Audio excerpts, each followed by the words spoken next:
LOP in the building. My life been a movie, I should've filmed it. Nicely with the pen game. Pops taught me the spit game. Get your cameras ready, we heavy catch when I'm in frame. Produk, opinionated, but I'm coming through smooth with it. I be kicking backs, you could Google it. Run a block to the booth, hear the truth, just another lane lock. I'm a Crown Heights legend, still repping the same block. Whoa.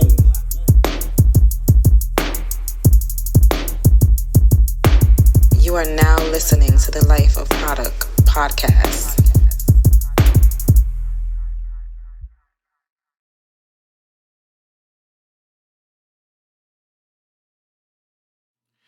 Yeah, what up, man? It's the boy Produk. You're now locked into the Life of Produk podcast. This is episode 24. If you didn't check out episode 23, please go back, check it out. My homie Sir Chemist did an interview with me. Very dope hip-hop artist from Brooklyn, man. That's the homie right there, man. Shouts out to him. He got a project coming out called Butter Chemistry that's going to shake up tables. It's going to shake your iTunes. It's going to shake everything, man. Shouts out to him. Today's episode, I kind of want to go a little different, and I want to dedicate this episode to the late, great DMX. The name of this episode is called Life of the Dog. As you all know, we recently lost DMX. He was only 50 years old, man. And losing DMX felt like losing one of your favorite uncles. And I know how that personally feels because I lost one of my favorite uncles last year, man. Rest in peace to my Uncle Pope. Losing DMX was crazy because it kind of felt like it came out of nowhere for a lot of us. And you know, rest in peace to him. God bless him, his life, his legacy, his soul. God bless his family. God bless his children. I was reading, I believe he had about 10 kids. You know what I mean? X is getting busy. You know what I'm saying? X is getting busy. God bless his kids, man. You know, I pray that, you know, they can get through this pain. They can get over this hump at a certain time. It's not going to be easy. This is a pain that's going to last with them for a long time. I'm pretty sure they love their father. You know, a lot of people that was close to DMX love DMX. I didn't know DMX personally. And I love that dude. I love his music. DMX music touched like all of us. You know what I'm saying? If you was a DMX fan, you was a fan. Every DMX fan I know was a ride or die DMX fan. I've never met like a wishy-washy, flippy, floppy DMX fan. And which is crazy because that energy that he gave off was so solid. Solid as fuck. I remember when Get At Me Dog first came out. The funny thing about Get At Me Dog, I didn't hear the original at first. When I first heard the shit, I heard the remix, like the Locks freestyle. Now, real hip hop fans know exactly what the fuck I'm talking about. If you're a real hip hop fan and you from New York, you understand this. So back in the day, I don't know if y'all remember, but back in the day, record labels used to give like promo tapes out. They had street teams and shit. So I had a promo tape, and the promo tape had a bunch of different Def Jam music, and it was a black cassette tape, and it had DMX Get At Me Dog, but it had the freestyle, the remix. It didn't have excuse me, it didn't have the original studio version. So the first one that I heard was the one with the locks on it. So I used to think this shit was the original. So all my friends was like, yo, that DMX shit is hard. I was like, yeah, but who you think had the best verse? The best verse? And people used to look at me like, what you mean the best verse? The fuck you talking about? Is a DMX song. I'm like, nah, the locks on it. So all my mans and them was like, yo, what fucking song did you hear? What are you talking about? It had a locks verse on it. I'm like, son, the locks is on it. So I used to show my friends the tape, and they was like, yo, what the hell did you get this shit? This shit is hard. And I was like, nah, but you was fronting on me like I didn't know what I was talking about. First time I actually heard the original DMX Get At Me verse, DMX Get At Me song, I was at a party. My homegirl Carlene, it was her birthday party, and her mom's did it real big, real big. Had like I think she was having like a sweet 16 or whatever. They rented a limo. It was about 6 of us or 8 of us in a limo. I had a date, you know what I'm saying? But it was my homegirl, Astra. Shouts out to Astra. She was my date that night. So we rode around Manhattan. We went by Chelsea. The limo took us from Brooklyn to the city, back to Brooklyn. Then we went to the party. It was at this hall. I think the hall was in the 50s, somewhere like down off Utica Avenue, I believe. We get to the party. We chilling. We eating. DJ starts scratching records. He played Get At Me Dog. That was the first night I heard the fucking original for Get At Me Dog. And I was like, oh shit. Whole party was barking. Mind you, we was like 14, 15, 16 years old. Everybody's barking. We on the floor. That was a turn up, you know what I'm saying? And so I have really good memories of DMX's music. The It's Dark and Hell Is Hot album, when I first heard this shit, I thought it was so unique. It was nothing like anybody ever played. Funny thing about that, But I remember hearing Stop Drop, I think right before the album came out or something like that, because I know a lot of DJs had it. And I remember the first time I actually heard Stop Drop, the first time I heard the shit, I believe it was right before the album came out. I was at a birthday party. I forgot what project I was at. I think I was at a project in Red Hook. And it was my little cousin birthday party. And no, I think I was in Coney Island. Fuck Coney Island and Red Hook. I can't fucking remember. All I remember was I was in the projects, right? And it was chill. Everybody showing love. If you never been to a project birthday party in Brooklyn, you missing out. You fucking missing out. That shit was lit, boy. It was lit. And the good thing is nobody fought. Everybody was eating, and enjoying life. That was the first time I heard of Rough Riders anthem. Stop, Drop. That shit was unique. And the crazy thing is everybody went crazy when the DJ dropped it. They had a DJ there. The DJ played that shit like 4 times back to back. Real story. Like 4 times back to back. That's how hard it was. After the 3rd time playing it, he was about to put another record on. Everybody was like, nah, put that shit back on. Put it back on. He dropped it again, ran it back. You know what I'm saying? But DMX's music, it kind of saved a lot of us. You know what I'm saying? Because DMX's music, he gave you him. He didn't give you no bullshit. And that's what I loved about it. For him, that's how you know he was a great artist. He wasn't a good artist. He was a great artist. The sad part about great artistry, it's fueled by our pain. Artists have a set of pain that nobody else is able to always understand. People might, let me not say nobody. Some people might not be able to understand it. But if you really listen to DMX's music, you'll know, you'll see the pain. You can hear the pain in his voice from everything that he had going on. His driving force, man. Like my favorite song on that first DMX album was "Let Me Fly." Either let me fly or give me death. Let my soul rest and take my breath. If I don't fly, I'ma ride anyway. I'ma live on because I'll be going anyway. Bare my soul. The lyrics that DMX gave us in that first album would forever be a classic. That shit was a classic. Funny thing about that album, I bought that shit 3 times. Yo, right? Like, yo, why'd you buy? Dog, yo, I bought that shit 3 fucking times. So I told y'all know my story. I moved from Brooklyn to North Carolina.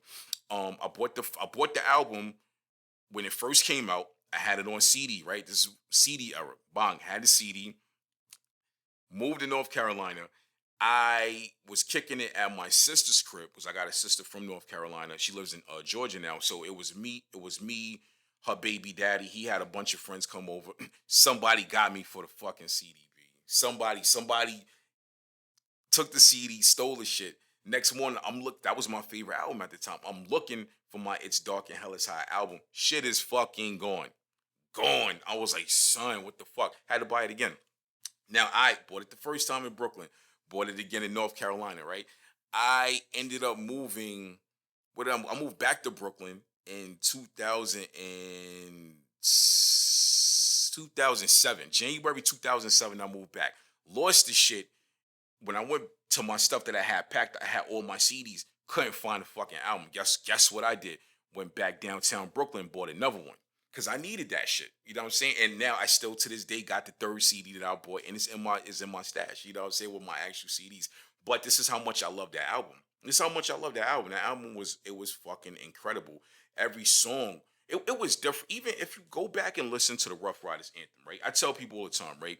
Listen to the Rough Riders anthem. X rapped on that song and flipped his flow like no other New York rapper was doing. No other New York rapper. Snitches want to try. Snitches wonder why. You snitches wonder why. All I know is pain. All I feel is pain. How can I maintain what madness on my brain? Nobody was hitting pockets and flipping a bars like that. Nobody was doing that. This is how you know DMX was special. And I think I was reading something that said that was the last song they recorded. Like the album was already finished and he didn't want to do it or whatever. Somebody told me that there was a story that he didn't want to do the song. And there was a bet between him and I think Swiss Beats Pops or his uncle, because his pops and his uncle owned the record label. I guess they were gambling and X lost. So he said, if you lose, you gotta record to this song. And that shit ended up being a hit record. But this is how magic happens. This is when you make magic, it's brewed out of a certain energy. When you cooking up magic, anything from music to life to anything like that, it comes from a certain set of energy that you might not have even known was there. You might not even know the magic was there. And that's how dope this shit is. You know what I'm saying? So Stop Drop was a special. I hate to call it Stop Drop because it's called Rough Riders Anthem, but nobody calls it Rough Riders Anthem. We say Stop Drop. You know what I'm saying? Rough Riders Anthem was a special record. It was a special. Even the video, there was like 100 dudes in the background. You know what I'm saying? They had the Timbs on and the jeans on. That was the baggy jean era. It was special, man. It was special. That shit for us is a hood classic. It is a hood anthem, and a lot of us, our childhood was crafted through these dope ass hip hop records. We're blessed to have born in the hip hop era. You know what I'm saying? Not the hip hop era now, because it's a little weird right now, but the hip hop, the golden era, that late 90s to like early 2003, 2004, that's a special fucking era. And if you were born in that era, you are blessed, and you were blessed to have been able to listen to artists like DMX and things like that. Bon, we got to take a quick break. Shouts out to our sponsor, Anchor. We will be right back with the Life of Product podcast. Gia, what up, man? It's the boy Produk. We are now back with the Life of Product podcast, episode 24, the Life of the Dog, man. I really wanted to dedicate this episode to DMX, man. That shit hurt. It hurt, man. You know what's fucked up? We make a joke out of everything. People make a joke out of people, especially as black people. We can't take shit serious. People don't take anything serious until it hit close to home. I got a problem with that. The fuck is wrong with y'all? What is wrong with y'all? When DMX first passed, I wanted to throw my fucking phone. I saw like a few memes and jokes made about it. Somebody posted some shit and it said, "Oh, if you're not a real DMX fan if you don't smoke crack tonight." Fuck you. The fuck is wrong with you? What is wrong with you? There is nothing funny about that. You see, the problem is with us, we love laughing at other people's pain. We love laughing at other people's pain. Like, you love watching somebody suffer. You know what I'm saying? I don't do drugs. I don't know what it's like to, live that life. But just imagine being on drugs off and on, being in and out of rehab, your kids seeing it, your family seeing it, and you're a celebrity and you just can't kick that shit. Imagine that shit. That shit ain't funny. People, like I said, people don't take anything serious until it hit close to home. Now, if that was somebody in your family and somebody said that, you'd probably be ready to fight them. Stop the DMX jokes. No, real talk. Anybody I personally know, if I personally know that person and they make a joke like that about it, I'm not fucking with you. I'm not fucking with you because I can't. That shit is disrespectful on a whole nother level. A whole nother level. X had a lot of pain in him. You could listen to his music. Imagine being a child and your mom's takes you to like a boys detention center and just leaves you.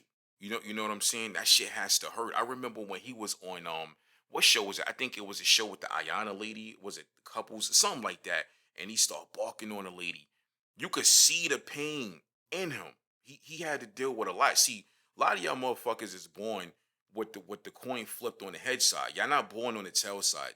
If you never had the tail side of the coin at the beginning of your life and have a lot of odds against you, don't laugh at other people fucking pain. Because you don't know what it's like. A lot of y'all had a clean slate.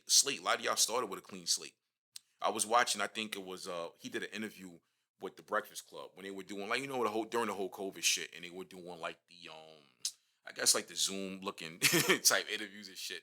And he said some shit that really it hurt my heart. He said something like his mentor had tricked him into smoking crack. He said he wasn't even into smoking and stuff like that, and he had a blunt. He rolled some weed and laced it with crack. What the fuck? Like, DMX, we can't even imagine. If put it like this, right? If X went as far as to being a platinum artist, dropping platinum records, being an international superstar, and he had a drug addiction, imagine how great he could have been without the drug addiction. Whoever that mentor was that did that shit to him, I just want to personally say, fuck you. Fuck you. People, see, here's the thing, right? People will see the greatness in you. They'll see the greatness in you, and they'll do shit like that just to they'll try to kill your star. They'll try to kill your star and kill your light early. And that, to me, that's what that was. It could have been a situation where he saw DMX's potential and wanted him to be a fucking loser just like him. Nah, brother. Nah, no. So we don't know the pain that people deal with. You know what I mean?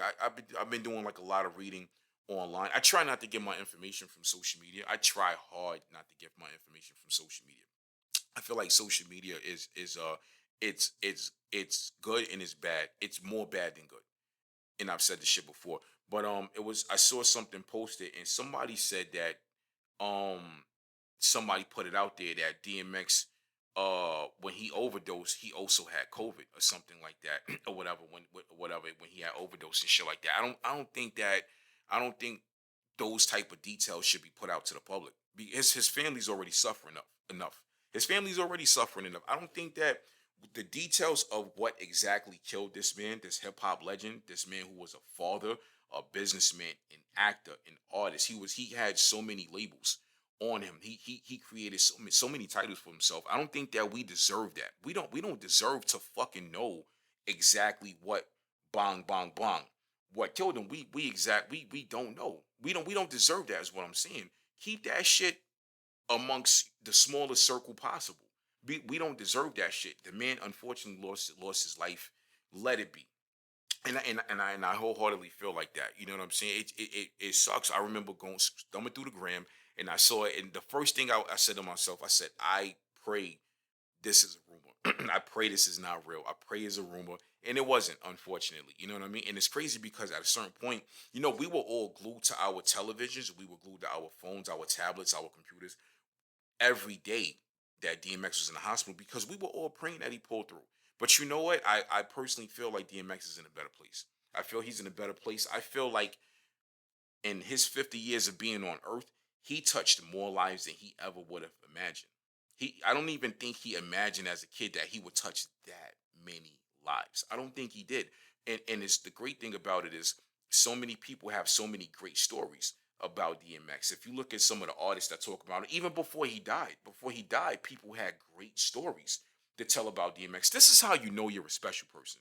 You know you're a special person when that person you know you're a special person when so many people have a lot of positivity. You know what I mean? And you affected their lives in a positive way. When you've affected people's lives in a positive way, you've given them gifts. These gifts are not tangible. You can't touch these gifts with your hands. You can't put it in your pocket. It's astrological. It's fucking electrical. You feel that shit. And that's the type of person that he was. We all gather that. You know what I mean? His music. The man dropped 2 platinum albums in 1 fucking year. Not too many. I don't think not too many other artists have done that. Nah, not at all. You not at all. Not at all. It real shit, man. And everything from his music to his movies. Fucking Romeo Must Die was dope. Cradle to the Grave was dope.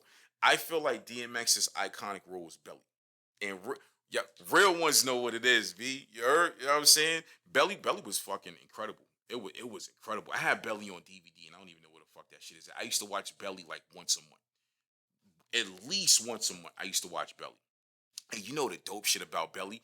I felt like he was being himself in a sense. I felt like that was a part of who he was. You know what I'm saying? You know what I'm saying? Not to label him as some drug dealer hoodlum. No, and I'm not saying that. But he put himself into that character. You know what I'm saying? You know, a lot of artists have to get into character. He put the character into him, which is, and if you're a real movie head and you really love the art of acting and shit like that, you will understand exactly what I am talking about. There was a lot of great acting in that movie. Belly was a flawless fucking movie. Uh, Nas was great. Method Man's character, even though he wasn't in the full movie, it was fucking great. DMX outshined everybody in that movie. And that man came on set and said, I'm a body this shit. I know for a fact he did. Like I said, he put that character inside of him. And I remember yeah, I used to watch this shit like once a month, dog. Once a fucking month I used to watch Belly.